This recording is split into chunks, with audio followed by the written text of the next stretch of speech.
والصلاة والسلام على رسوله الكريم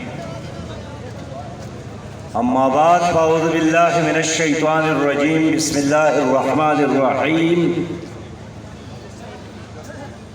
إن الله لا يغير ما بقوم حتى يغيروا ما بأنفسهم صدق الله العظيم. قائد کشمیر جناب ڈاکٹر خالد صاحب، قائدین جماعت اسلامی اور میرے شہر مظفر آباد کے واجب الاحترام ماؤں، بہنوں اور بیٹیوں، اور میرے انتہائی قابل احترام پرجوش پرعزم سربکف بزرگوں اور نوجوانوں، السلام علیکم ورحمۃ اللہ وبرکاتہ. آج 13 جولائی ہے اور 13 جولائی 1931 کو ہمارے بھائیوں نے سری نگر جیل کے سامنے ایک آذان کے مکمل ہونے میں اپنے 22 نوجوانوں کی قربانیاں پیش کی، اور اس دن سے لے کر آج تک اللہ کی کبریائی کا اور غیر اللہ سے بغاوت اور انکار کا یہ کاروان چل رہا ہے. میں کشمیریوں کے عظیم جدوجہد کو سلام پیش کرتا ہوں. میں ان ماؤں، بہنوں اور بیٹیوں کو جنہوں نے گزشتہ عرصے میں اپنے جگر گوشوں کی قربانی، بھائیوں کی قربانی، بزرگوں کی قربانی دے کر آزادی کی شمع کو روشن رکھا ہے، میں ان بزرگوں کو سلام پیش کرتا ہوں جنہوں نے اپنے سامنے اپنے بچوں کی لاشوں کو اٹھا اٹھا کر زمین کے حوالے کیا.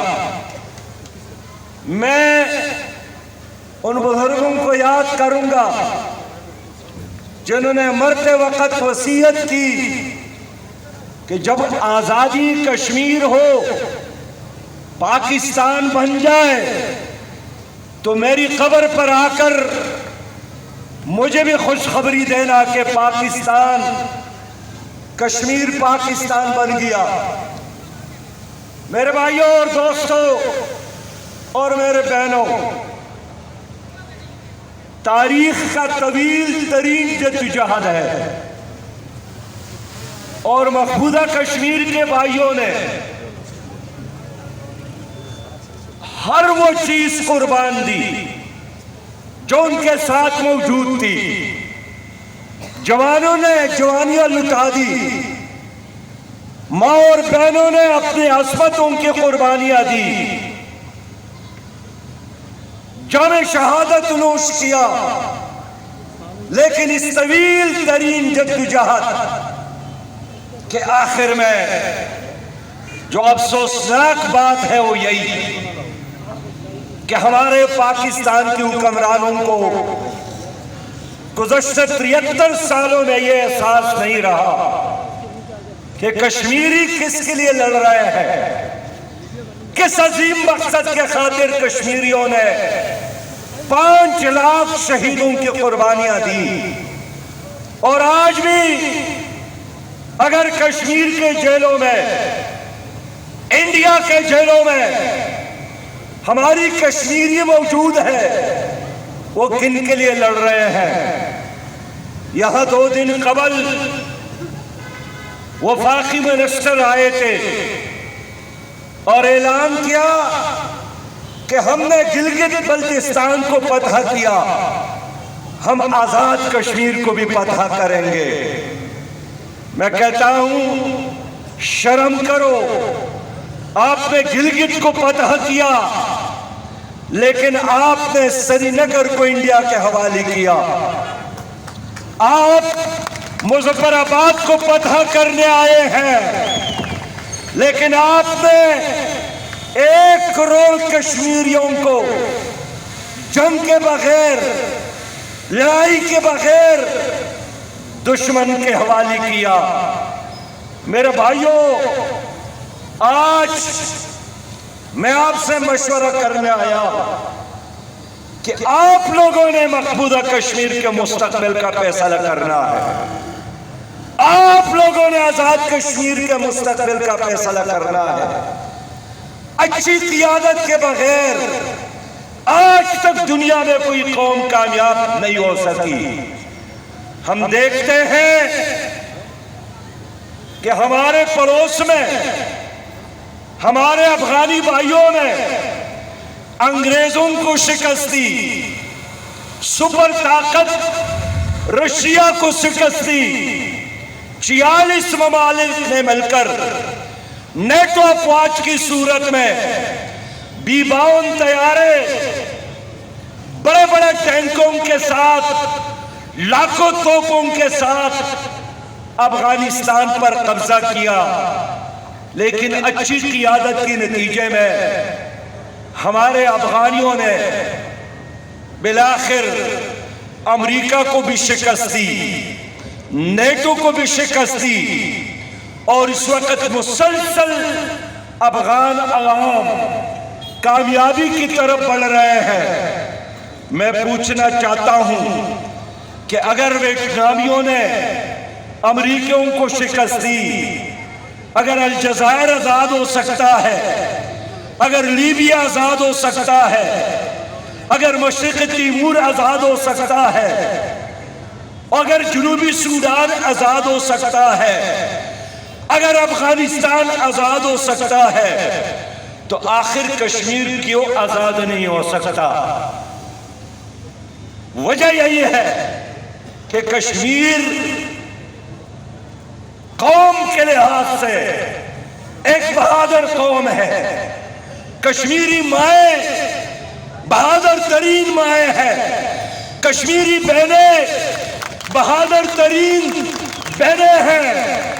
یہ وہ بہنیں ہیں کہ سری نگر میں 40 دن کرفیو رہی اور بھوک سے لوگ مرنے لگے۔ ایک ہندو سپاہی نے بسکٹ کا ڈبا ایک دروازے میں آواز دے کر ایک خاتون کے ہاتھ میں دبانے کی کوشش کی کہ خود بھی کھاؤ اور اپنے بچوں کو بھی کھلاؤ۔ اس نے وہ بسکٹ کا ڈبا اس کے منہ پر مارا اور اعلان کیا اس بہن نے کہ مجھے اپنے لیے اور مجھے اپنے بیٹے کے لیے عزت کی موت قبول ہے، شرمندگی اور بے غیرت کے ساتھ تمہارے لوگوں کے ساتھ زندگی قبول نہیں ہے۔ لوگ سلطان ٹیپو کی بات کرتے ہیں جس نے فرمایا تھا کہ گیدڑ کے 100 سالہ زندگی سے شیر کے 1 دن کی زندگی بہتر ہے، غیرت اور آزادی کے ساتھ ہو۔ یہاں تو مقبوضہ کشمیر میں میری ہر بہن شیرنی ہے، میری ہر بہن نے سلطان ٹیپو کا کردار ادا کیا ہے، لیکن بزدل پاکستانی قیادت کی وجہ سے ہماری منزل ہر روز ہم سے دور ہو رہا ہے۔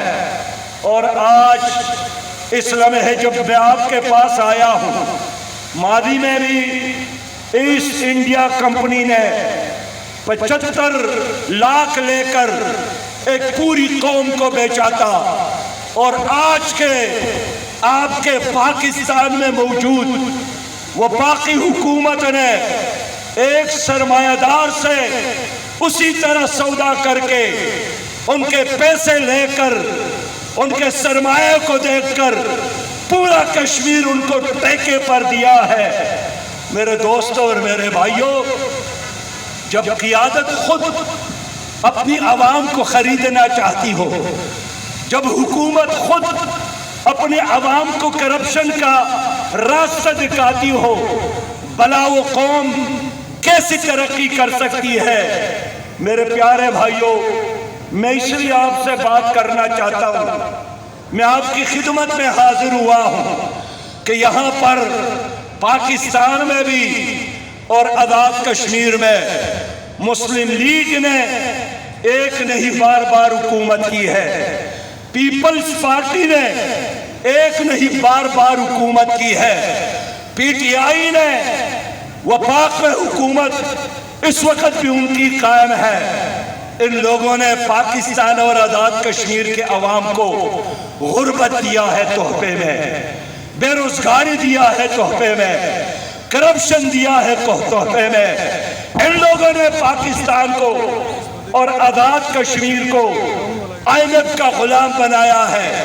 میرے دوستو، عمران خان نے جب اس دن فتویٰ دیا کہ جو بھی ایل او سی کی طرف جائے گا، جو قدم مقبوضہ کشمیر کی طرف اٹھے گا، وہ آدمی پاکستان کا غدار ہوگا۔ میں پوچھنا چاہتا ہوں عمران خان صاحب سے کہ اس بیان کی وضاحت آپ گزشتہ ایک سال میں نہیں کر سکے کہ جو لوگ ایل او سی کو کراس کر کے اپنی دھرتی پر قدم رکھتا ہے، اپنی دھرتی کی آزادی کے لیے جدوجہد کرتا ہے، آپ نے اس کو غدار قرار دیا۔ تو مجھے بتائیں آپ کے اور مودی کے بیانیہ میں کیا فرق ہے؟ مودی بھی کہتا ہے جو اس طرف سے آتا ہے وہ دہشت گرد ہے، اور آپ نے بھی کہا جو اس طرف سے جائے گا سری نگر کی طرف وہ دہشت گرد تصور ہوگا۔ میرا موقف یہ ہے کہ سری نگر پاکستان ہے، میرا موقف یہی ہے کہ ہم سری نگر کو اسلامی دھرتی سمجھتے ہیں، پاکستان کا حصہ سمجھتے ہیں، اس لیے کہ سری نگر کے بچے بچے کے زبان پر کشمیر بنے گا پاکستان کا نعرہ ہے۔ جو بھی ہماری اس نعرے کے ساتھ غداری کرے گا، جو بھی ہماری ان قربانیوں کے ساتھ غداری کرے گا، وہ انشاءاللہ پاکستان میں بھی نہیں رہے گا، نہیں رہے گا۔ میرے دوستو، میں آپ کا وہ بھائی ہوں جن کے بزرگوں نے ہزاروں کی تعداد میں کشمیر کے آزادی کے لیے قربانیاں دی ہے۔ ابھی ہم نے کچھ خاندانوں کو تلاش کرنا شروع کیا ہے، 700 ایسے گھرانے ہیں دیر میں، دیر پالا اور دیر پائین میں، جن کے بزرگوں کی لاشیں اب بھی آپ کے مقبوضہ کشمیر اور آزاد کشمیر میں قبرستانوں میں موجود ہے۔ یہ وہ شہداء ہے جو اس مٹی اور اس دھرتی کو کفر سے آزاد کرانے کے لیے یہاں پر آئے تھے۔ اب جب عمران خان کہتا ہے کہ جو وہاں جائے گا وہ غدار قرار ہوگا، میں ان شہیدوں کے بارے میں پوچھنا چاہتا ہوں کہ پھر تو وہ غدار ہوں گے جنہوں نے اللہ کے نام پر کشمیریوں کی محبت میں اپنی جان قربان کی ہے۔ سچی بات یہ ہے کہ یہ لوگ آپ کے نہیں ہیں، یہ آپ کے ساتھ مخلص نہیں ہیں۔ یہاں بلاول صاحب بھی آئے، یہاں شہباز شریف صاحب اور مریم صاحبہ بھی ایک دوسرے پر الزامات لگاتے رہے۔ میں کشمیریوں کو بتانا چاہتا ہوں کہ جب پاکستان کے اسٹیبلشمنٹ نے گلگت بلتستان کے حوالے سے میٹنگ بلائی کہ ہم چاہتے ہیں کہ گلگت بلتستان کو پاکستان کا حصہ قرار دیا جائے، پیپلز پارٹی نے بھی پی ٹی آئی کا ساتھ دیا، مسلم لیگ نے بھی پی ٹی آئی کا ساتھ دیا۔ یہی وہ لوگ تھے جنہوں نے ایف اے ٹی ایف کے قوانین میں بھی پی ٹی آئی کا ساتھ دیا۔ یہ تین نہیں ہے، حقیقت میں یہ ایک ہے، لیکن انہوں نے تین مختلف پارٹیوں میں پناہ لے رکھی ہے۔ ان کا کردار ایک ہے، یہ سودخور لوگ ہیں اور انہوں نے سودی نظام کو مستحکم کیا ہے۔ یہ آئی ایم ایف کے اشاروں پر چلنے والے لوگ ہیں اور ایک دوسرے سے آگے بڑھ کر امریکی ایجنٹ بننے کی کوشش کرتے ہیں۔ میرے دوستو، اس لیے آپ لوگوں کے ہاتھوں میں اللہ تعالیٰ نے آپ کو ایک موقع دیا۔ میں نے خالد بھائی سے پوچھا کہ یہاں بڑا مسئلہ کیا ہے۔ خالد بھائی نے بتایا کہ سب سے بڑا مسئلہ تو یہی ہے کہ ہماری حکومت کشمیر کے آزادی کے لیے مخلص نہیں ہے۔ میں بتانا چاہتا ہوں، جماعت اسلامی نے کشمیر کاس کے لیے جدوجہد کی ہے۔ آپ آزاد کشمیر کی اسمبلی کے ریکارڈ کو اٹھا کر دیکھیں، سب سے زیادہ قراردادیں اور اسمبلی میں سب سے زیادہ بلند آواز آپ کے ممبر عبدالرشید ترابی نے اٹھایا ہے۔ اور جب بھی کشمیر کی بات آتا ہے تو پھر حکمران ترابی صاحب کی طرف دیکھتے ہیں۔ یہاں راٹور صاحب ایک وزیر اعظم گزرے ہیں، ان سے کسی صحافی نے کشمیر کے آزادی کے حوالے سے سوال کیا۔ انہوں نے جواب دیا کہ کشمیر کے آزادی کے حوالے سے کوئی سوال ہو تو آپ وہ جماعت اسلامی سے معلوم کرے، مجھ سے اگر کوئی میرے بارے میں سوال ہو تو میں خود جواب دوں گا۔ ہم نے ہمیشہ کشمیر کے آزادی کے لیے اپنے بچوں کو پیش کیا ہے، اپنی زندگیوں کو قربان کیا ہے، اور ان لوگوں نے اعلان کیا تھا کہ ہم 1000 سال لڑیں گے، 1 گھنٹہ بھی نہیں لڑ سکے، 1 دن بھی نہیں لڑ سکے۔ لیکن میری جتنی قیادت اس وقت موجود ہے، کسی کا بیٹا، کسی کا بھتیجا، کسی کا بھانجا مقبوضہ کشمیر کے آزادی کے لیے قربان ہوا ہے۔ اس لیے میرے دوستو، میں آپ کے علم میں لانا چاہتا ہوں کہ گزشتہ عرصے میں آزاد کشمیر کا بجٹ صرف 11 ارب روپیہ تھا۔ میں نے سینٹ میں آواز اٹھائی کہ 11 ارب آپ کشمیریوں کو دے رہے ہیں تو یہ تو پنڈی کا ایک نالا ہے، نالا لئی، اس پر آپ 11 ارب روپے خرچ کرتے ہیں اور اتنا ہی پیسہ آپ کشمیر کو بھی دیتے ہیں۔ اور میرے اس جدوجہد کے نتیجے میں کشمیر کی بجٹ 11 ارب کی بجائے 24 ارب ہو گیا ہے۔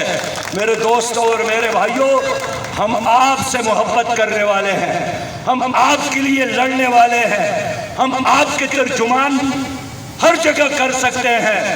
اس لیے میں آپ بھائیوں سے درخواست کرتا ہوں، کشمیر کے نوجوان اس وقت بے روزگار ہے، کشمیر میں اس وقت کوئی آزاد بینک نہیں ہے، کشمیر کی جو بجلی یہاں پیدا ہوتی ہے 350 میگا واٹ یہاں کی اپنی ضرورت ہے، لیکن 11,000 میگا واٹ سے زیادہ بجلی کشمیر کے دریا پیدا کرتے ہیں۔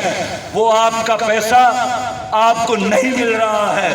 اللہ تعالیٰ نے ہمیں موقع دیا تو ہم کشمیریوں کے رائے کی کشمیریوں پر خرچ کریں گے۔ ہم آپ کو کشمیر کا اپنا بینک انشاءاللہ تعالیٰ بنا کر دیں گے۔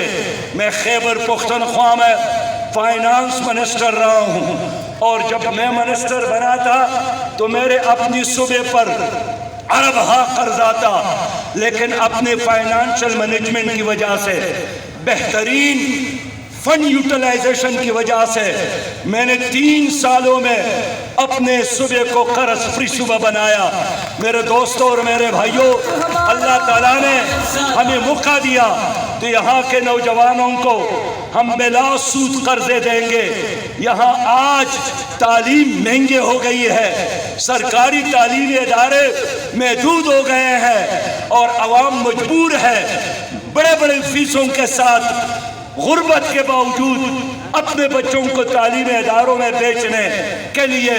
اللہ نے ہمیں موقع دیا تو جماعت اسلامی آزاد کشمیر میں آپ کو مفت تعلیم دے گی۔ اور یہ میں اعلان نہیں کرتا ہوں، میں نے خیبر پختونخوا میں جب میں فائنانس منسٹر تھا، میٹرک تک تعلیم کو میں نے مفت کر دیا تھا۔ یہاں بھی مجھے موقع ملا، میری جماعت کو موقع ملا، میرے نظیر حسین شاہ صاحب کو موقع ملا، میٹرک تک انشاءاللہ آزاد کشمیر میں تعلیم مفت ہوگی۔ میرے بھائیوں، میرے دوستوں، میں اس لیے آپ سے عرض کرنا چاہتا ہوں کہ یہ سید نذیر حسین شاہ صاحب، یہ قاضی شاہد حمید ایڈوکیٹ صاحب، یہ باقی میرے دوست کردار والے ہیں۔ یہ وہ لوگ ہیں جس کا ذاتی کوئی ایجنڈا نہیں ہے۔ یہ وہ لوگ ہیں سید نذیر حسین شاہ جس نے ہزارہا آپ کے بچوں کو پڑھایا ہے۔ یہ اسمبلی میں جائیں گے تو انشاءاللہ ان ممبرانی اسمبلی کو بھی پڑھائیں گے، ان کی بھی تربیت کریں گے، ان کو بھی صحیح پتر بنائیں گے۔ میں اس لیے آپ سے اپیل کرتا ہوں کہ آپ کا یہ ووٹ کشمیر کے مجاہدین کی امانت ہے، آپ کا یہ ووٹ شہدائے کشمیر کی امانت ہے۔ اگر آپ چاہتے ہیں تو اپنے ووٹ کے ذریعے اس شمع آزادی کو اور بھی بلندتر کر سکتے ہیں۔ اگر آپ چاہتے ہیں تو ووٹ کے ذریعے کشمیر کو کرپشن فری کشمیر بنا سکتے ہیں۔ آپ چاہتے ہیں تو اپنے ووٹ کے ذریعے پاکستان کو بھی ایسی قیادت دے سکتے ہیں جو نہ صرف آزاد کشمیر کا، وہ پاکستان کی قیادت کر سکتے ہیں۔ میرے پیارے بھائیوں، آپ لوگوں نے مسلم لیگ کو آزمایا، آپ لوگوں نے پیپلز پارٹی کو آزمایا، آپ لوگوں نے پاکستان میں پی ٹی آئی کو دیکھا۔ میں اپیل کرتا ہوں یہاں جتنے بھی لوگ بیٹھے ہیں، ایک ووٹ کشمیر کے لیے، ایک ووٹ آزادی کشمیر کے لیے، 25 جولائی کا ووٹ مقبوضہ کشمیر کے آزادی کے لیے، اپنے آئندہ نسلوں کو ترقی اور خوشحالی عزت کے ساتھ جینے کے لیے۔ اس لیے میں امید رکھتا ہوں کہ سید نذیر حسین شاہ انشاءاللہ تعالی یہ اسمبلی کا ممبر بنے گا، اور ایسا ممبر بنے گا جس کا مثال ہم پاکستان میں دیں گے۔ میرے دوستو، دنیا تبدیل ہو رہی ہے، ترکی تبدیل ہو گیا، افغانستان تبدیل ہو گیا، فلسطین کے لوگوں نے پتھر اٹھا کر اسرائیلیوں کا مقابلہ کیا۔ مقبوضہ کشمیر کے لوگ نہیں لڑ رہے ہیں، نہ ڈرنے والے، نہ جھکنے والے، نہ بکنے والے۔ تو یہ شرم کی بات ہوگی کہ لوگ اسلام آباد سے بریف کیس بھر کر یہاں پر آتے ہیں، وفاقی منسٹر ہوتے ہوئے لوگوں میں پیسے تقسیم کرتے ہیں، لوگوں کے ضمیر خرید لیتے ہیں۔ آج کل تو قربانی کا زمانہ ہے، بڑی عید آنے والی ہے، ایک بینس کی قیمت بھی 1,50,000 سے کم نہیں ہے، ایک گائے کی قیمت بھی 1 لاکھ سے کم نہیں ہے۔ تو کیا میری ایک کشمیری بھائی بیڑ بکریوں کی طرح ہے کہ وہاں سے پیسے لے کر یہاں منڈی لگا کر ان کے خرید اور فروخت کا بازار گرم ہو؟ نہیں نہیں، میرا ہر بچہ کشمیری بچہ یہ وقت کا غزنوی ہے، یہ زمانے کا عبدالی ہے، یہ زمانے کا ابن قاسم ہے۔ میں اس لیے آج اللہ کو حاضر اور ناظر جان کر ماں اور بہن اور بیٹیوں کے ساتھ بھی اور آپ کے ساتھ بات کرنے آیا ہوں کہ 25 جولائی تک لوگوں کو آگاہ کرے، لوگوں کے ضمیر پر دستک دے دے، لوگوں کو بتا دے کہ تمہاری کامیابی جماعت اسلامی کے نشان ترازو میں ہے، یہ عدل کا نشان ہے، ترازو انصاف کا نشان ہے، ترازو کا ذکر کتاب اور ترازو کا ذکر قرآن میں ہے، یہ دنیا میں بھی میزان ہے، یہ قیامت میں بھی میزان ہے۔ اس لیے 25 جولائی کو اپنا مہر ترازو پر لگا کر ایک خوشحال مستقبل کے لیے اپنا فرض ادا کرے۔ بس اپنی اپنی جگہوں پر کھڑے ہو کر میرے ساتھ وعدہ کرے کہ آپ سب کا ووٹ سید نذیر حسین شاہ کے لیے، آپ کا ووٹ جناب قاضی شہید شاہد حمید ایڈوکیٹ کے لیے، آپ کا ووٹ بشیر آوان کے لیے، اور آپ کا ووٹ ترازو کے لیے، آپ کا کیا نام ہے؟ اسد اسلم کے لیے، ترازو کے لیے، ترازو کے لیے، ترازو کے لیے۔ السلام علیکم۔ کشمیر زندہ باد، پاکستان پائندہ باد۔